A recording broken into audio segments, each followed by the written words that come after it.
Mon travail, c'est de faire le contact avec les parties prenantes, les acteurs économiques et sociaux français pour leur expliquer ce que fait la Commission européenne dans le domaine économique et leur montrer à quoi servent les financements européens et comment ils peuvent les utiliser. Alors ça a été la grande priorité de la nouvelle Commission européenne présidée par Jean-Claude Juncker de remettre l'investissement au cœur de la politique économique en Europe. Pourquoi on a voulu mettre l'investissement vraiment au centre de nos priorités? C'est parce que suite à la crise économique et financière, on s'est aperçu que l'investissement avait chuté de manière très forte dans tous les pays européens, jusqu'à moins 50% en Espagne, moins 15% en France.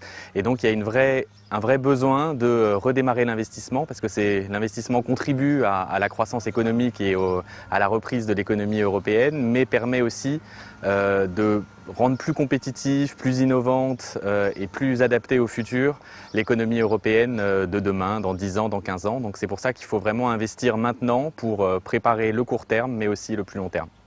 Alors avec ce plan d'investissement, on avait plusieurs idées. La première, c'était vraiment de relancer l'investissement, donc un peu mettre de l'argent sur la table pour aider les entreprises et les acteurs publics à investir.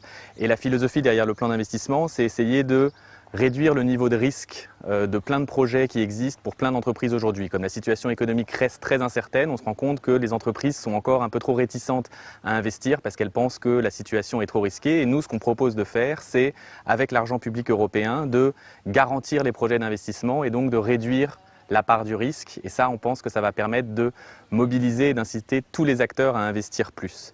Mais à côté de ça, on ne fait pas que mettre de l'argent et garantir des projets.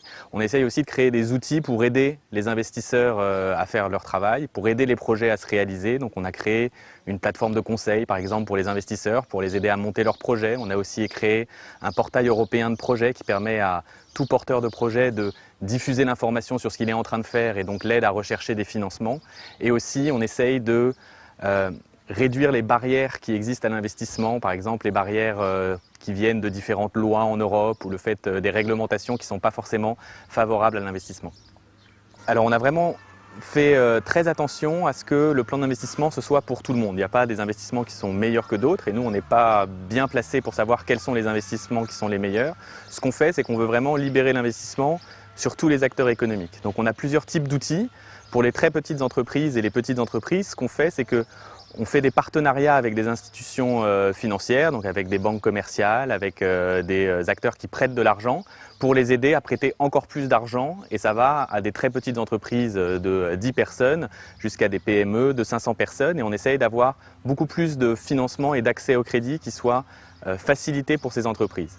À côté de ça, on finance aussi des projets qui sont un peu plus structurants, que ce soit dans le privé ou dans le public. Donc on va pouvoir prêter de l'argent à des grandes entreprises dans le domaine industriel, comme pas très loin d'ici les maîtres laitiers du Cotentin, qui ont un financement pour construire une nouvelle usine assez important de 50 millions d'euros, mais aussi des projets plus structurants d'organisation du territoire. On essaye de financer avec le plan d'investissement notamment le développement du numérique, le développement des énergies renouvelables, donc avec des usines de production éoliennes ou photovoltaïques. Donc on fait à la fois de la PME, du financement pour les très petites entreprises accessibles à tous via des partenaires et après des financements, on va dire, ce que nous on appelle d'infrastructures stratégiques avec un peu plus gros mais qui sont aussi structurants et qui créent de l'emploi aussi puisqu'après ça génère des contrats pour les acteurs locaux.